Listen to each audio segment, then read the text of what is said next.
A single, ragged gasp echoes in the dark, the kind that claws from a throat starved of air. What if the most infamous sleep experiment wasn't Russian and never ended? Lean in close, because tonight we unravel 5,000 words of shadowed truth, peeling documented science from viral myth like skin from bone. Every 40 seconds, a fresh revelation will slip into your ear. Quiet, relentless, impossible to ignore. Picture us by a low fire, voices hushed, the world outside forgotten. The logbook you're about to hear was locked in Soviet archives for 70 years, stamped never declassified. Pages yellowed, ink faded, but the words still scream. It begins in the winter of 1947, when 5 political prisoners stepped into a sealed chamber and the Kremlin prayed they'd never wake. Before the gas hissed, before the screams, there was only silence and a promise that sleep would become the enemy. Picture a quiet laboratory in 1944, somewhere along the foggy California coast. Fluorescent lights hum softly over rows of cots where U.S. Navy volunteers lie still, eyes closed, breathing measured. Scientists in crisp white coats note heart rates every hour, clipboards whispering against paper. These men are not prisoners, they are sailors, paid extra to stay awake for science. The goal is simple: discover how long a human mind can function without sleep before the body demands rest. No drama, no shadows, just data. By day 3, the sailors laugh at their own yawns, trading jokes about coffee rations. Day 5, mild irritability creeps in, voices a touch sharper. Day 7, the first hallucination. A petty officer swears he sees his childhood dog curled at the foot of his bunk. The researchers smile, jot it down, and extend the trial. Nothing extraordinary, nothing to fear. These early studies become the backbone of military manuals, calm blueprints for endurance. Shift gently eastward, to the polished halls of the Rand Corporation in 1953. Civilian analysts pore over Navy reports under the warm glow of desk lamps. They graph reaction times, map memory decay, all in pursuit of the perfect sleepless soldier. One chart shows a steady decline after 90 hours, another predicts full recovery with 8 hours of rest. The language is clinical, reassuring. Words like manageable psychosis and temporary disorientation float across memos like lullabies. Volunteers leave the labs groggy but intact, pockets heavier, stories lighter. The world sleeps easier knowing science has tamed the night. These American experiments are public record, footnotes in textbooks, gentle reminders that the human machine can be tuned, not broken. Now let the fire crackle lower. The room grows still. In the hush between heartbeats, a single sheet of paper surfaces from a Moscow archive, dated December 1947. The header reads Project Wakeful Dawn, stamped in red Cyrillic urgency. A Kremlin aide summarizes a proposal: a colorless gas, odorless, capable of sustaining consciousness for weeks. The author requests 5 test subjects, political prisoners already sentenced to labor camps. Their crimes, dissent, whispers against the state. The memo ends with a chilling footnote: volunteers will sign waivers. Families will be informed of heroic contributions to the motherland. The aide's pen pauses, then adds, the facility must be airtight. The page is initiated by a name later redacted, but the ink smells of iron and winter. Contrast blooms like frost on glass. While American sailors stumbled back to bunks after 11 days, grinning through fatigue, these 5 men entered a concrete chamber beneath the Urals and never emerged. The door sealed with a hiss that echoed down corridors no Western I would see for decades. Guards posted outside heard nothing at day 1. The chamber door seals with a pneumatic sigh, the sound of a coffin lid closing in slow motion. 5 men stand in a circle of harsh white light, the air already tasting of metal and old concrete. Researcher's voice, calm as snowfall. Subjects report mild euphoria. Heart rate steady at 72 beats per minute. Gas mixture introduced at 000 hours. Footnote: declassified 1993. Compound 117B. Synthesized in Kazan. Formula C15H21No3. Odorless. Designed to block adenosine receptors. The first micro-reveal slips in like a scalpel. The same compound appears in a 1959 CIA memo labeled non-lethal interrogation aid. The men laugh, voices echoing off the walls, joking about the extra rations promised for scientific patriotism. Day 2. Fluorescent tubes buzz overhead, casting long shadows that twitch with every blink. Subjects request books. The log reads. Provided by Dostoevsky, Volume 1. Heart rate climbing, 85 average. A whisper drifts through the intercom. The walls are breathing. The researcher dismisses it as auditory hallucination. Footnote, stamped Leningrad Institute. Prolonged exposure may induce synesthesia, subjects report tasting colors. Another reveal, soft as a moth wing. The Institute's lead chemist, Dr. Redacted, Volkov, vanished in 1951. The men pace now, footsteps sinking into a rhythm that sounds almost like a heartbeat. Day 3. The air thickens, metallic tang coating tongues. Subject 4 claims the light is humming a lullaby. The log notes. Heart rate's 98, minor tremors. One man presses his ear to the wall, whispering. They're singing back. Sensory immersion deepens. The bulbs flicker in Morse code no one taught them. Footnote, yellowed edge. Gas concentration increased to 0.8%, expected wakefulness threshold exceeded. Reveal. The threshold matches a 1963 MK Ultra trial where volunteers described walls melting into music. The men huddle, sharing childhood stories and voices growing softer, as if afraid the chamber might overhear. Day 4. Sleep is a ghost they can still outrun. Subjects refuse food. The log states. Claim it tastes of rust. Heart rate's 112. Subject 1 draws on the wall with a fingernail. A crude map of Moscow, streets bleeding into veins. The researcher's pen scratches. Paranoia onset. Footnote, margin scrawled in different ink. Volkov warned of ego dissolution at 96 hours. Reveal. Volkov's personnel file list termination for ethical breach the same week. The men speak in unison now, sentences finishing each other's thoughts, like a single mind fractured into 5 mouths. Day 5. The chamber smells of ozone and something sweeter, like overripe fruit left in the sun. Subject 3 tears at his scalp. The log records. Claims parasites under the skin. Blood smears the observation window in delicate fingerprints. Heart rate's 130. The bulbs dim to a sickly amber, then flare white again. Footnote, typed on onion skin paper. Compound 117B metabolites detected in cerebrospinal fluid, half-life unknown. Reveal. The metabolite structure mirrors a DARPA patent filed in 2001 for indefinite alertness. The men chant numbers, coordinates, maybe prayers, their voices blending into a low, continuous hum that vibrates in the teeth. Day 6. Flesh becomes canvas. Subject 2 carves symbols into his forearm. The log whispers. Symbols match pre-revolutionary occult texts. The carvings weep clear fluid, not blood. Heart rate's 145. The air itself seems to shimmer, heatless flames dancing in the corners. Footnote handwritten, Volkov's final note. They see what we cannot reveal. The symbols appear in a 1974 Stasi file on thought amplification. The men no longer blink in unison, their eyes move independently, tracking shadows only they perceive. Day 7. The chamber is a womb of screams and silk. Subjects beg for more gas. The log confesses. Claim sleep is a predator waiting outside the door. Heart rate's 160. Subject 5 presses his face to the intercom. We are the experiment now. The bulbs pulse like a dying star. Footnote, ink blotted with what might be tears. Containment breach risk critical. Reveal. A 1987 East German report describes identical pleas from test subjects exposed to Reanimator 3. The men's skin splits along, seems no knife made, revealing not muscle, but light, pale, cold, endless. Day 8. Silence falls like snow, thick and muffling.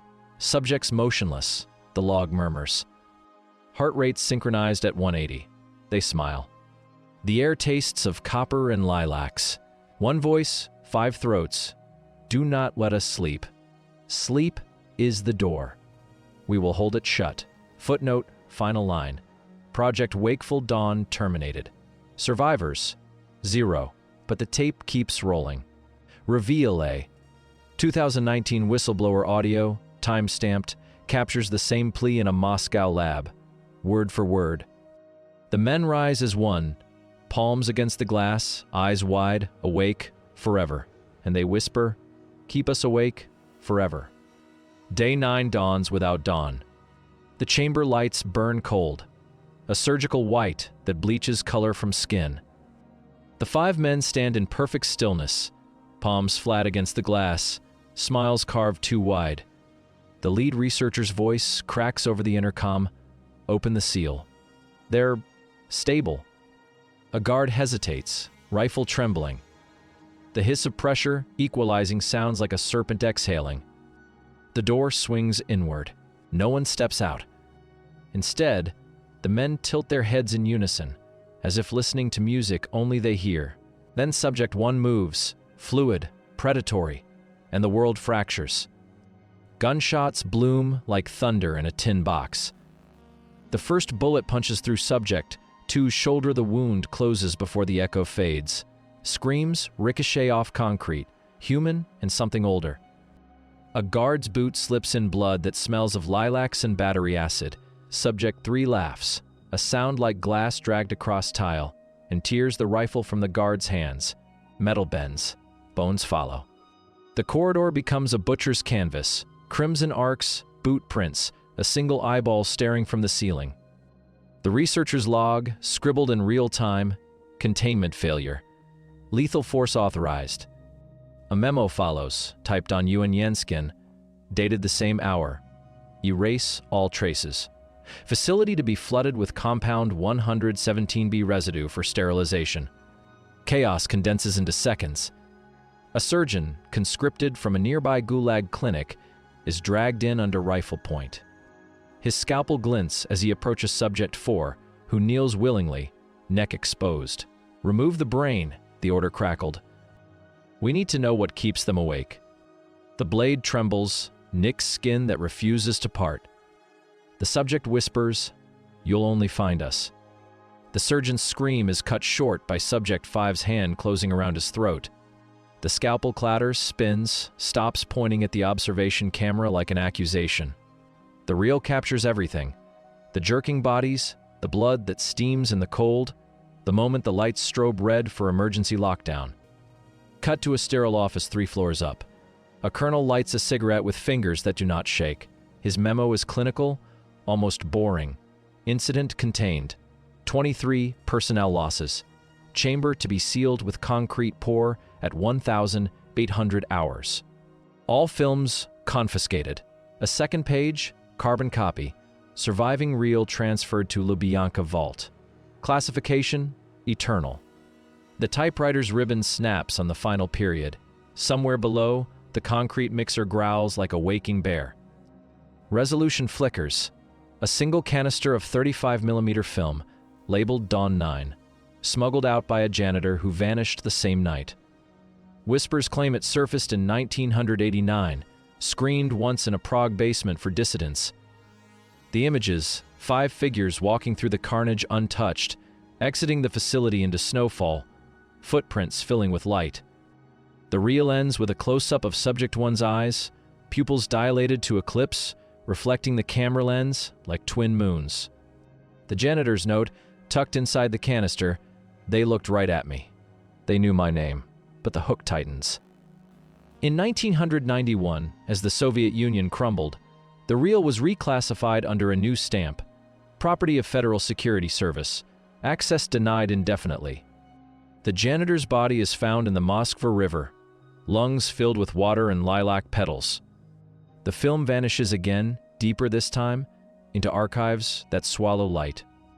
Now the ultimate shadow lengthens. 40 years later, 1987, a crowded Moscow subway platform at rush hour. A man in a threadbare coat boards the last train to Taganskaya. Commuters part around him without looking up. His eyes are wrong. Too wide, too bright, reflecting the tunnel lights like polished steel. A child tugs her mother's sleeve. "Mama, that man hasn't blinked." The door's close. The train pulls away. CCTV footage, grainy and forgotten, captures the moment he turns to the camera and smiles the same carved smile from 1947. The timestamp reads 7:47 p.m. The file is deleted within the hour.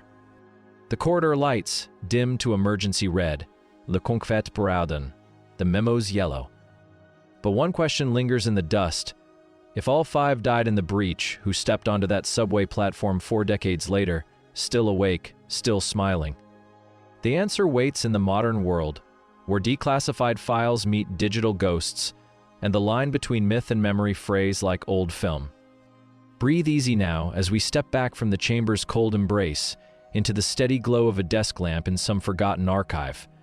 Imagine a detective, me perhaps, sifting through stacks of yellowed paper, coffee gone cold, the clock ticking like a metronome against the unknown. We're fact-checking the fiction, tracing the threads of that viral nightmare back to its digital cradle. It starts on a muggy August night in 2009, not in a Soviet bunker, but on the chaotic boards of 4chan/b/, the random thread where anonymity breeds the wildest tales. A user posts a prompt. Share your best urban legend. Amid cat memes and crude jokes, one story unfurls, 5 prisoners, a sleep-defying gas, screams that echo into madness. Titled simply Orange Soda, it's raw, unpolished, laced with logbook entries that read like a fever dream. By morning, it's buried under the site's relentless scroll, but seeds are sown. Fast forward a year, August 10th, 2010. The tale resurfaces on what would become the Creepypasta wiki, polished into the version we know. Gas hissing, flesh tearing, pleas for eternal wakefulness. The poster? Still orange soda, a ghost in the machine. Username flickering like a faulty bulb. I tracked them down, or what passes for it in the dim corners of Reddit and old forums. In a 2012 AMA on r/noseleap, orange soda emerges, voice casual over pixels. It was just a story. Man, pulled from insomnia-fueled what-ifs and those old MK Ultra rumors floating around. I wanted something that hit that sweet spot, real enough to chill, fake enough to sleep after. They laugh it off, admit borrowing beats from declassified spy docs and sleek studies, but swear no deeper well. If it keeps people up, bonus. No malice, just a creator watching their monster grow legs, spawning novels, plays, even a 2019 indie film with Chris Kattan as a doom doc. Reassuring, right? A lone wolf's late-night scribble, amplified by shares and chills. Every 40 seconds, a truth drops. No prisoners vanished in the Urals that winter the logs or Prosnot protocol.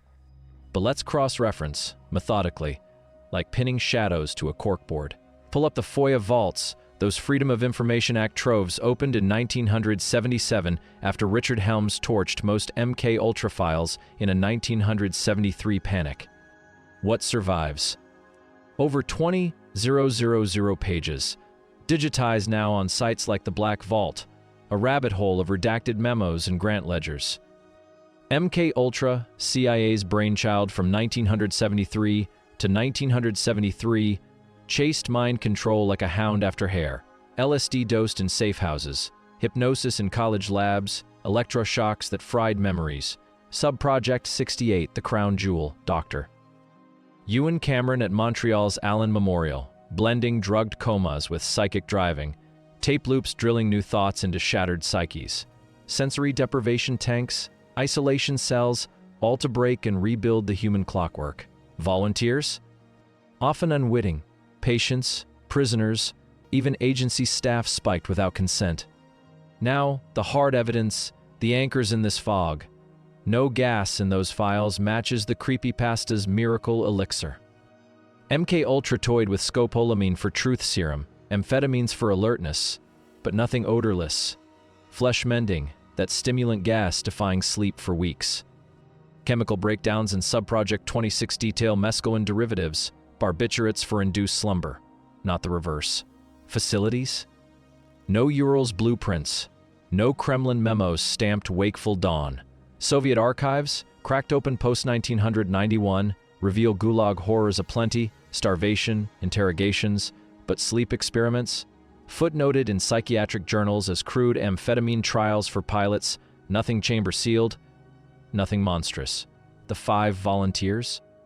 Echoes of Atlanta penitentiary inmates dosed with LSD in Subproject 47, but they emerged groggy, not ghoulish, compensated with smokes and stories. Value here, steady as a pulse. The tale's a mosaic of half-truths, shards from real scandals reassembled into a nightmare. Orange soda didn't invent the wheel, they oiled it with history's grease. Yet, as I lean back, flipping a page in a 1963 CIA sleep file, declassified via FOIA in 2001, the unease slips in, subtle as fog under the door. The phrasing? Identical. Subjects report the walls breathing. Request termination denied. Extend exposure. Not verbatim, but close. Too close. Cameron's notes from 1959, depatterning yields synesthesia, auditory hallucinations mimic external stimuli. Why does this echo in Langley's ledgers, a decade later, under prolonged vigilance protocols? Coincidence? Or did whispers cross the Iron Curtain, experiments mirroring in the dark? Pause with me here. Let the archive dust settle. We've debunked the beast, laid it at fiction's feet, yet anomalies linger like half-remembered dreams. What if the story's not the lie, but the veil, thinner than we thought? The next layer waits, in echoes that refuse to fade. The archive lamp flickers once, then steadies, but the shadows stretch longer now. We've grounded the nightmare in 4chan pixels and FOIA stamps, yet 3 documents refuse to stay buried. Each surfaced years apart, continents apart, stamped with different flags, yet they hum the same low note. Coincidence, we tell ourselves, until the chemistry sings back. First, East Germany, 1984. A Stasi file labeled Project Wiederbelebung slips out during the 1990 reunification chaos. Inside, a trial in a disused coal mine near Hao. 12 political detainees exposed to a mist labeled RGF-14, a reanimation gas meant to jolt coma patients awake. Day 4. The logs mirror our chamber. Subjects refuse sleep, claim walls whisper lullabies. Day 6. One prisoner carves occult sigils into his thigh with a bed spring. The trial ends when 3 guards open fire. The survivors are listed as liquidated. Coincidence? Surely. An overzealous doctor riffing on old Soviet rumors. Then the residue report. RGF-14's primary metabolite is C15H21O3, the exact backbone of the Creepypasta's fictional compound 117B. The file is resealed in 1992, but the spectrograph printout circulates on dark web chemistry boards, like a ghost refusing the grave. Second, the United States, 2003. A DARPA patent surfaces, US 6-638-963b2, titled Method and Composition for Prolonged Wakefulness in Mammals. The abstract is clinical, aerosolized phenylkylamine derivative, half-life 42 days, no cardiac toxicity. The example trial, rhesus monkeys awake for 31 days, then euthanized. The lead inventor redacted, but the supporting data cites historical Soviet stimulant research, 1947-1952. Coincidence again, modern militaries chasing the same holy grail. Except the patent's figure 3 shows a gas chromatograph trace identical to the HAL residue, down to the micropeaks at 7.8 and 9.2 minutes. The patent lapses in 2017 for non-payment.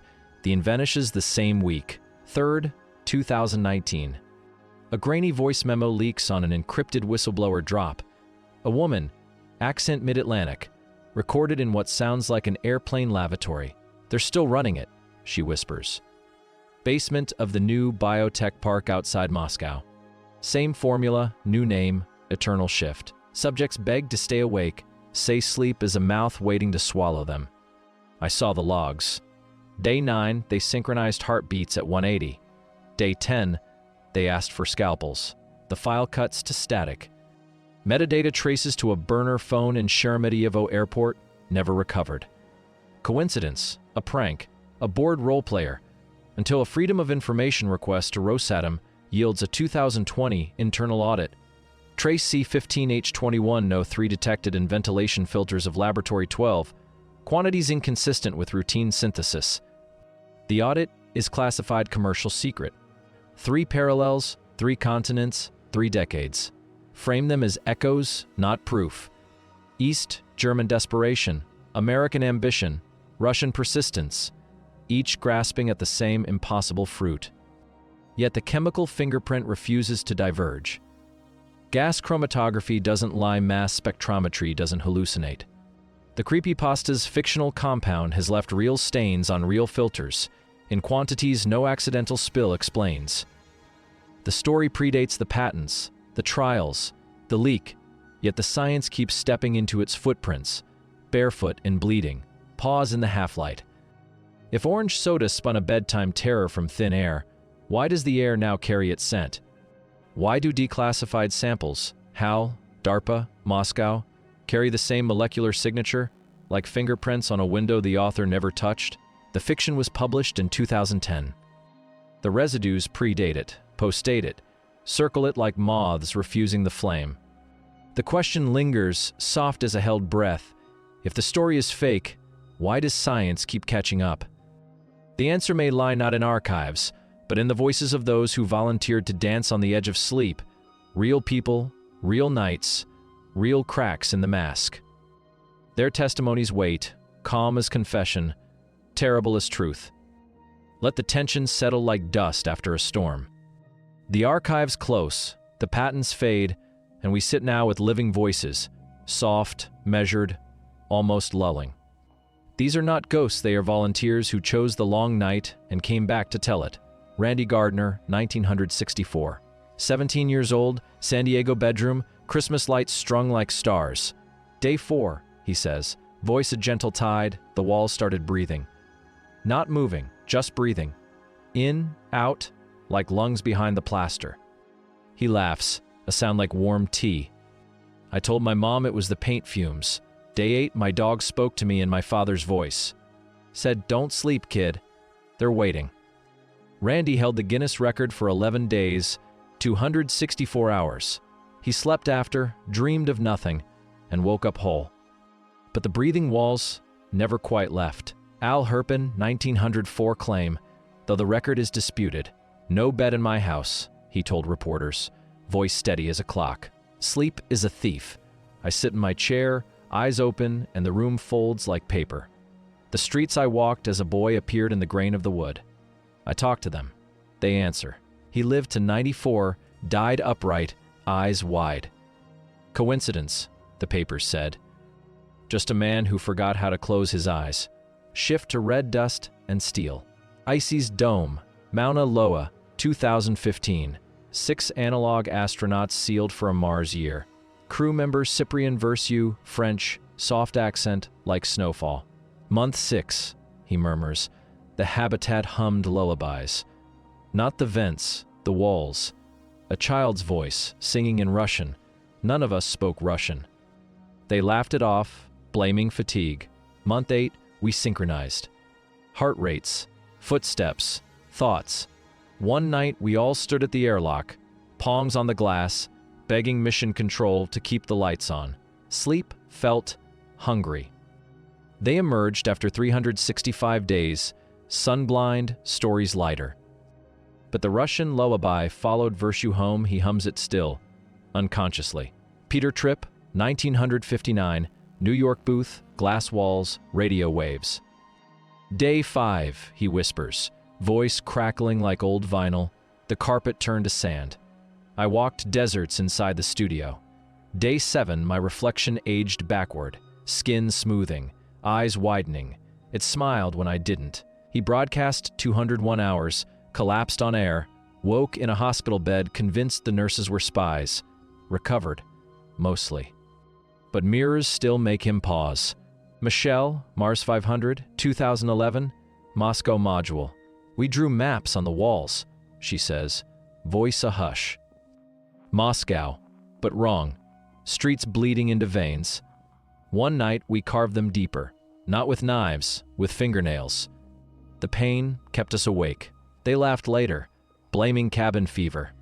The profile, she adds, almost an afterthought. Before selection, they screened us against a 1940s questionnaire. Resilience, paranoia threshold, dream recall. Found it in the orientation packet, stamped historical baseline. We thought it was a joke. Every volunteer, Gardner, Verschuw, Tripp, Michel, passed the same grid. 40 questions, yellowed paper, Cyrillic marginalia.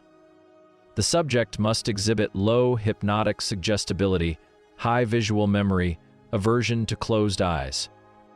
The profile matches the original logs, word for word, down to the red checkmark beside refuses sleep as moral failing. Their hallucinations align like stars, breathing walls, speaking reflections, synchronized pleas, the sense of sleep as a mouth. They describe it calmly, voices low, almost meditative. Yet the dread pools, quiet as spilled ink. These were not random souls. They were chosen, measured against a template born in 1947, before any of them drew breath. Listen closer. The lullaby Verschuw hums, the desert Tripp walked, the maps Michel carved. They are not echoes. They are rehearsals. Some doors, once opened, the threads we've pulled, leaked logs yellow with forgotten ink, patents stained by residues that match a fiction, voices from volunteers echoing pleas from a sealed chamber. They weave now into one image, quiet and unyielding.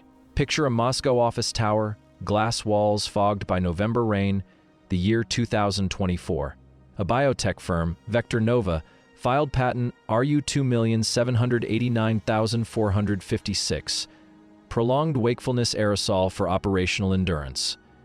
The abstract hums with clinical grace, nanoparticulate suspension, adenosine antagonist, delivery via metered inhaler. But buried in the code name, line 47, Appendix C, Project Wakeful Dawn, Revival Protocol. The same Cyrillic stamp from 1947, digitized now, is attached as historical reference. No mention of prisoners, no screams. Just efficacy charts, subjects awake, 240 hours, heart rate synced at 180, 0 adverse events. The lead chemist name? Redacted. The firm's address? A nondescript lab in the Urals foothills. Blueprints sealed. Breathe it in. The gas valve clicks, soft, final, like a door latching in the dark. The fiction may be false, but the fear is engineered, molecule by molecule, drifting through the years like breath on glass. Rewatch if you dare, or close your eyes tonight, but leave the lights on. The experiment outlives us all.